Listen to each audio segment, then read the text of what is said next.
raia wa Tanzania wanaoishi Marekani, waliosajiliwa kwa kuishi Marekani, watu 40,000 na 40 na yeye kaingiza watu 5,000.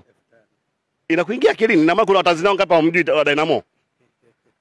Watanzania wangapi wasiomjua Dynamo? Maana yake 40 ukitoa 5,000 35. Jiulize imebaki ngapi? Ngoja nimpigie mama tu wangu hapo usikie kama mama tu wangu yuko Marekani. Usikie je alienda? Namuuliza tu wala simwambie kama anafanya interview. Usikie. Nataka anajua kama alienda kwenye show ya Dynamo. Je, anajua kama Dynamo alienda Marekani? Ila kwa sababu anajua ana mitandao ya huku.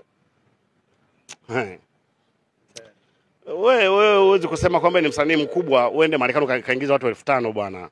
Umeona? Na nchi na watu Tanzania 40,000. Na nchi na watu ina Watanzania, nchi ya Marekani na Watanzania zaidi ya watu 40,000. Wafu ingiza watu 5,000 utafu jiseme amejaza ukumbi. Umejaza ukumbi. Umejaza ukumbi. Hakuna mzungu hata mmoja aliyeingia. Wala Marekani wa Kiafrika. Unaona apokee simu sio atakuwa amelala huko. Atakuwa sio busy huko usiku sasa hivi sio saa ngapi huko amelala. Umeona? Nilikuwa nampigia wife hapa yuko Marekani usikie. Umeona anajui kama Dynamo ameenda Marekani. Na hawamjui hata robo. Uwezo ukajidai kama nimejeza watu 5,000, watu 5,000 kwa Watanzania wanaoishi Marekani watu 40,000 na wao na zaidi. Wao ongeze watu 5,000 afu jidai watu 5,000 ni kama watu 5, ni kama wagonjwa wa Amana. Uenda Amana pale ukihesabu unaweza kupata watu 5,000. Amana tu hospitali. Wacheza nini?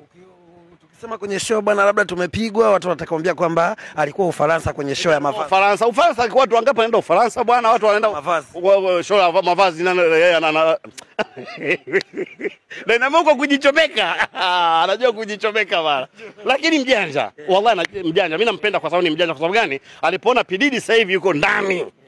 Pididi sasa hivi akaona hapa nijiongeze mwenyewe. Kila maana anajichomeka. Maana alipokuwa amesimama, nimeona ile video amesimama juu anatetemeka miguu ile chini, unaona miguu yangu. Onyesha miguu inatetemeka huko. Usionyeshe viatu, onyesha miguu. Miguu yatetemeka hivi. Umeona? Mijamaa kimekaa tu hivi. Imevaa michena afu na mikofia imeweka tu hivi. Kigangster miniga inasimama dakika kadhaa inaondoka. Anasimama dakika kadhaa inaondoka. Jamaa mwanzo mwisho kasimama pale yeye ndio wa mwisho kuondoka. Ili mradi tu kama zimchukua muone tu. Ushamba gani huo? Yaani miniga dakika magangster yenyewe nakala dakika 2 hapo. Kanika kadogo kalikaa chini kakanyanyuka. Kina hela hicho acha. Kina hela afa akimjui Dynamo pa kufa. Akimjui. We, anataka kumsogelea kaona mabonso wake wakamsogeza pembeni. Yaani walijua labda kama yule ni bodyguard. Walijua Dynamo ni bodyguard wa msanii. Lakini wakasema mbona bodyguard hana nyama, hana misuli. Sasa alafu akatetemeka. Kwa vitu kama hivyo bwana, vitu vya kuangalia. Huwezi kujichomeka kwenye mambo ya watu alafu unataka kusema tu kwamba wewe ni fashion show wa mavazi. Fashion show ya mavazi wa wapi? Unajua kuvaa wewe? Unajua kuvaa?